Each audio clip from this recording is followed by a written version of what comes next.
Korean Kanakaraju Telugu film review by all rounder star Ballem Venumadhav. Cinema నిడివి 165 నిమిషాలు, అంటే 2 గంటల 45 నిమిషాలు. Comedy horror cinema. UA 16+ certificate వచ్చిన సినిమా. 7 ఆగస్టు 2026న ఈ సినిమా విడుదల కావడం జరిగింది.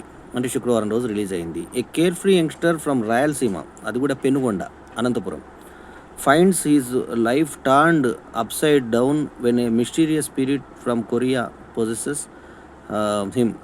As he struggles to deal with his bizarre new reality, a hilarious and spooky adventure unfolds, transforming him into the one and only Korean Kanakaraju.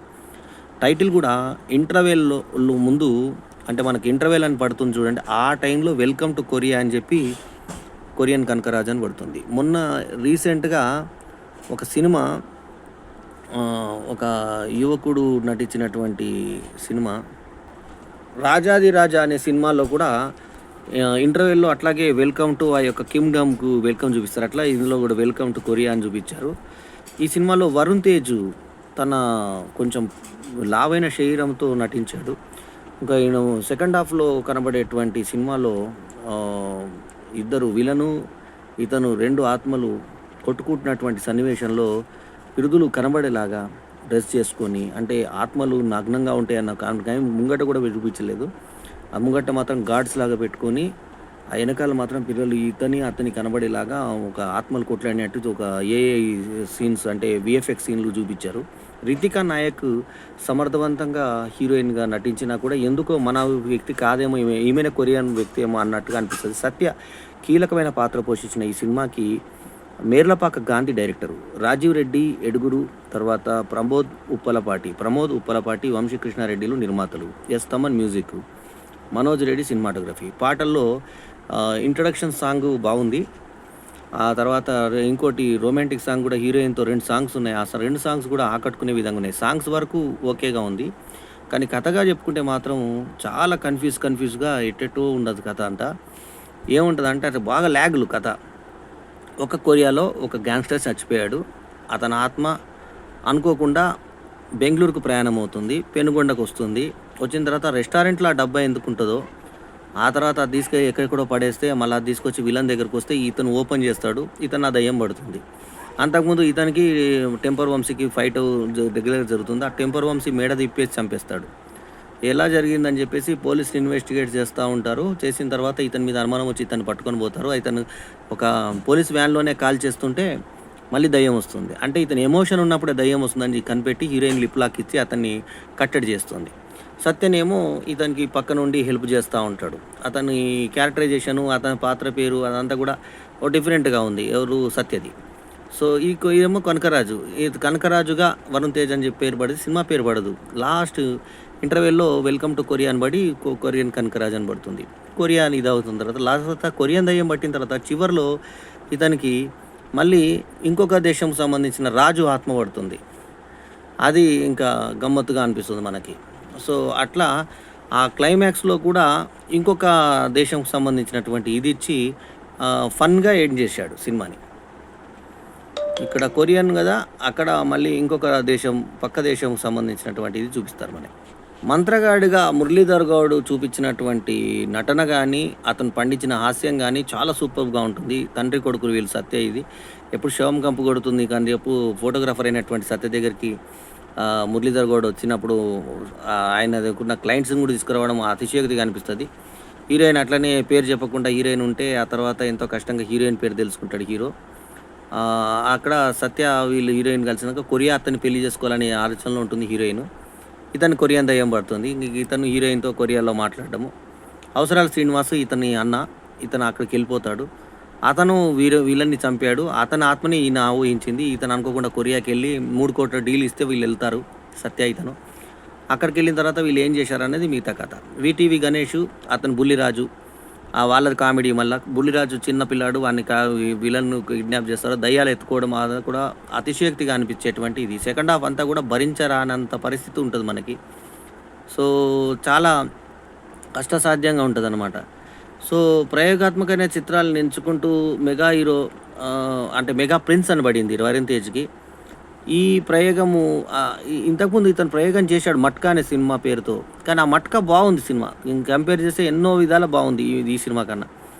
'Venkatadri express', 'express రాజా' లాంటి సినిమాల్ని చేసినటువంటి మేర్లపాక గాంధీ ఈ సినిమాకు దర్శకత్వం వహించి, రితికా నాయక్‌ని హీరోయిన్‌గా పెట్టి UV creations, first frame entertainments సంస్థలు సంయుక్తంగా నిర్మించిన ఈ సినిమా కొరియన్ కనకరాజు ఎట్లా ఉంటదంటే, ఒక పృథ్వీరాజ్ అనేటువంటి తన అన్న డబ్బులు తీసుకొని ఇంట్లో వెళ్ళిపోతే, తండ్రిగా చిన్న, తల్లిగా చిన్న అంటే శివ ఫేమ్ చిన్న, జితేంద్ర చిన్న, ఆ తర్వాత తులసి తల్లిదండ్రులుగా ఉంటే వాళ్ళు అప్పు చేసి మరీ ఇది చేస్తారు. సునీల్ దగ్గర అప్పు తీసుకుంటారు వీళ్ళు.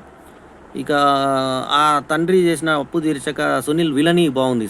సునీల్ విలని బాగుంది.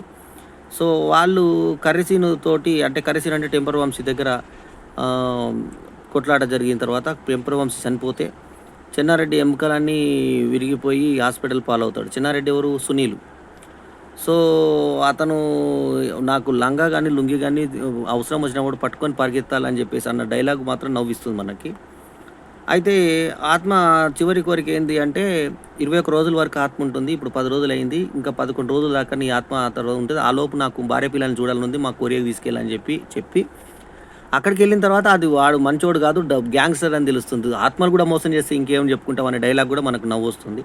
ఇంక నేను వదిలిపెట్టాను, ఇదే ఆత్మలో ఉంటానని చెప్పిన తర్వాత ఆ కనకరాజులోంచి అది తీసుకోవడానికి వాళ్ళ ఒక వ్యాంపు డ్యాన్స్, ఆ తర్వాత ఎంతో కష్టంగా కొరియన్ ఆత్మని మళ్ళీ మురళీధర్ కూడా సడన్గా అక్కడ ప్రత్యక్షం కావడం, అడ్రస్ తెలిసి రావడం, అతిశయోక్తి అంటే అతిశయోక్తి అనిపిస్తుంది. బుర్రగిక్కుంటూ ఉండాల్సిందే మనం, అట్లాంటి పరిస్థితిలో ఉంటుంది. వాళ్ళ అన్న అక్కడికి వచ్చిన తర్వాత ఈ విలన్ భార్య వాళ్ళ అన్న ఫోన్లు మాట్లాడుకుంటారు, చంపేసావా వాడిని అని. ఎందుకు చంపావంటే ఆ పిల్ల కూతురు గ్యాంగ్స్టర్స్ దాడిలో చనిపోయిందంట, అందుకోసం భర్తను చంపించాలనుకుందంట.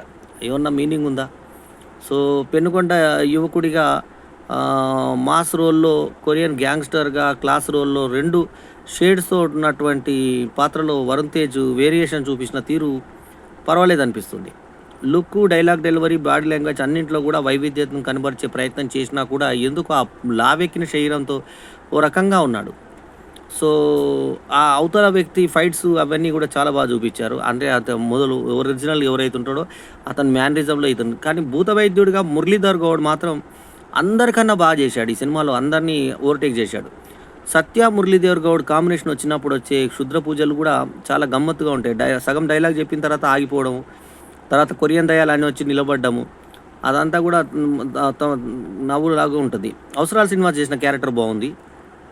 సో ఈ సినిమాలో మేర్లపాక గాంధీ ఒక భయము, కామెడీ 2 కలుపుతూ ఒక డిఫరెంట్గా చేసేటువంటి ప్రయత్నం చేశాడు. తమన్ బీజిఎం గ్యాంగ్స్టర్ సినిమాకు తగ్గట్లుగా హై బీమ్లో ఉంది. పాటల్లో రాసగుమ్మడి పాట బాగుంది. మనోజ్ రెడ్డి సినిమాటోగ్రఫీ ఈ సినిమాకు రిచ్నెస్ని తీసుకొచ్చింది.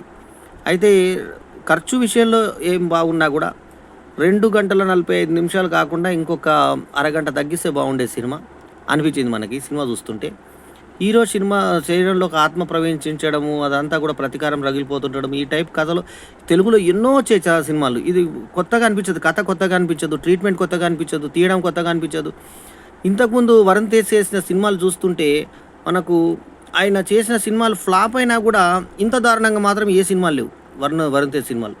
ఎందుకంటే మీరు గతంలో ఆయన చేసినటువంటి ఆపరేషన్ వాలంటైన్ కావచ్చు, అది ఫ్లాప్ అయిన సినిమా, కానీ అందులో అర్థం ఉంది సినిమాలో.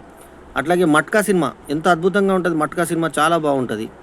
సో అట్లా మనకి పాత సినిమాలు మనము వరుణ్ తేజ్ చూసుకుంటే అతను సెలెక్షన్స్ కానీ ఇవి కానీ మంచి సినిమాలు చేశాడు అతను.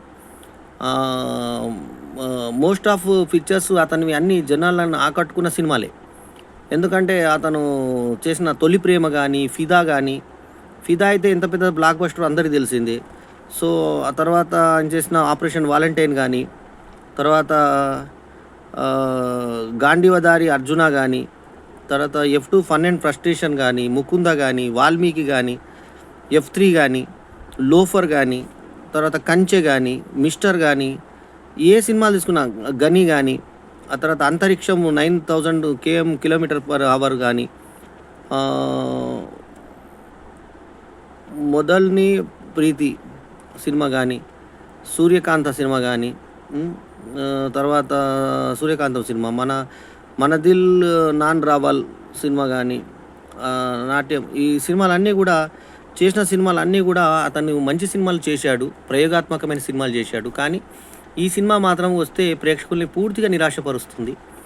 సో, 'కొరియన్ కాంకరాజు' కొన్ని సన్నివేశాల కోసమే ఒక దగ్గర మాత్రం స్తనాలు కనబడేటువంటి ప్రయత్నం, ఒక విలన్ గ్యాంగ్‌లో ఒక లేడీని పెట్టారు. ఇక స్తనాలు మొత్తం 50% బయటపెట్టింది. ఆమెను కూడా చంపేస్తాడు. అయితే ఎవరు చంపారో తెలియకుండా ఒక మీటింగ్ వాళ్ళు ఏర్పరచుకొని ఆ గ్యాంగ్‌స్టర్‌ని చంపినటువంటి వ్యక్తిని చంపాలి అని చెప్పేసి వీళ్ళందరూ ఎవరో చెప్పాలి మీరు అని అనుకున్న దగ్గర వచ్చి ఆత్మ అందరిని చంపడం అనేది అతిశయోక్తిగా ఉంటది. ఒక్కొక్క ఇంజెక్షన్ పెట్టి ఆయన అనుకున్నప్పుడు లేచిందా, లేపు, తీసుకో, లేపు అని డబుల్ మీనింగ్‌లు పెట్టారు. సత్యకిను వాళ్ళకి నేను లేపుతూనే ఉన్నా అని అన్ని హీరోయిన్‌తో అనిపించడం, వాళ్ళందరూ పైకెత్తారు. చిన్న పిల్లాడు బుల్లె అబ్బాయి ఆ ఇంజెక్షన్ తీసుకోవడం, అది కొట్టేటువంటి ప్రయత్నం చేయడం, అది ఇంజెక్షన్లు ఏంటో, ఆ ఇంజెక్షన్లు ఇచ్చిన తర్వాత దయ్యం రావడం ఏందో, ఈమె లిప్ లాక్లు ఇచ్చిన తర్వాత అతను ఆ చేతికి ఒక మీటర్ పెట్టుకోవడం ఏందో, లవ్ మార్క్ మీటర్, కోపం పెరిగినప్పుడు దయ్యం రావడం ఏందో, లేనప్పుడు వెళ్ళిపోవడం ఏందో, అంత అస్తవ్యస్తంగా ఉంటుంది కథ. సెకండ్ హాఫ్ ఏం చేయాలో అర్థం కాని పరిస్థితి. ఎప్పుడైతే ఈ కథ కొరియాకి వెళ్ళిపోయిందో, కథ కంచికి మనం ఇంటికి అన్న టైప్లో అయిపోయింది సినిమా. 'కొరియన్ కనకరాజు' ఏమాత్రం ఆకట్టుకోకుండా ఉన్న సినిమా. హీరో కూడా వరుణ్ తేజ్ కూడా విపరీతంగా బరువెక్కిపోయి, లావెక్కిపోయి చూడ్డానికి హీరోలాగా కాకుండా బఫూన్‌లాగా కనిపించాడు సినిమాలో. హీరోయిన్ కూడా ఒక మన ప్రాంతం హీరోయిన్‌గా కాకుండా ఆమె వేరే ఎవరో అంటే అన్య భాషకు సంబంధించినటువంటి హీరోయిన్‌గా అనిపిస్తుంది గానీ, మనకు తెలుగు హీరోయిన్‌లాగా అనిపించదు మనకామె. అదొక మైనస్ సినిమాకి మనకు. కాకపోతే అందంగా ఉంది రితికా నాయక్. సో, కుక్కని తినడం అనేది దరిద్రంగా అనిపిస్తుంది. హీరో కుక్కని తింటాడంట. ఆ కుక్క అరిగిపోయింది లోపల అని, అది కామెడీ. అప్పుడే వెంటనే అక్కడికెళ్ళి హోటల్‌కెళ్ళి బయటకి రాగానే శ్మశానంలోకెళ్ళి చూసారంట. అట్లాంటి అన్నీ ఉన్నాయి. అన్న క్యారెక్టర్ ఫోటోలు చూపించిన తర్వాత ఎక్కడో గ్యాంగ్‌స్టర్స్‌కు పెళ్ళాం ఫ్రెండ్‌గా తిరగబోతే లేదా వాళ్ళిద్దరి మధ్య ఫ్రెండ్‌షిప్ లేదని చెప్పి ఆత్మలు కొట్టుకోవడము ఆ బర్వాతల అది కూడా అట్లాంటివన్నీ పెట్టి చేశారు సినిమాని. సో, మొత్తానికి ఏంటంటే యూఏ సర్టిఫికేట్ వచ్చినటువంటి ఈ సినిమా చూపరులను సహనాన్ని పరీక్ష చేస్తుందనడంలో ఎటువంటి సందేహం లేదు. ఖచ్చితంగా సహనం పరీక్ష చేసే సినిమాగా ఈ సినిమా రూపాంతరం చెందింది. ఏదైతే ఎక్స్‌పెక్ట్ చేశారో జనాలు ఆ రేంజ్‌లో మాత్రం లేదు. దీన్ని కూడా ఇంగ్లీష్ టైటిల్‌లో 'కొరియన్ కనకరాజ్' అని చెప్పి చూపించడం జరిగింది. సో, 2 గంటల 45 నిమిషాల ఈ యూఏ 16+ సర్టిఫికేట్ సినిమా ఒక పేలవ ప్రదర్శనగా మిగిలింది. వరుణ్ తేజ్ ఫ్లాప్‌ల లిస్ట్‌లో ఖచ్చితంగా చేరుకునే సినిమా ఇది. కాకపోతే ఇప్పటిదాకా చేసిన అన్ని సినిమాల కన్నా కూడా కనీసం ఏదో రూపంలో కొద్దో గొప్ప బాగున్నటువంటి ఇది కాకుండా ఇందులో కొన్ని కామెడీ పంచులు మినహాయించి, కొన్ని పాటలు మినహాయిస్తే, తమన్ మ్యూజిక్, బీజీఎమ్స్ మినహాయిస్తే ఇంకేం లేదు సినిమాలో. సో, అది ఈ పరిస్థితి. ఈ సినిమాకి నేను ఇస్తున్న rating 2.25/5 is my review rating. ఈ రివ్యూ కనుక మీకు నచ్చితే లైక్ చేయండి, కమెంట్ చేయండి, షేర్ చేయండి. మా ఛానల్‌కు తప్పకుండా సబ్స్క్రైబ్ చేయండి. ఎల్లప్పుడూ మీ ఆదరాభిమానాలను ఆశించే మీ ఆల్రౌండర్ స్టార్ బల్లెం వేణుమాధవ్. నమస్తే. జై హింద్.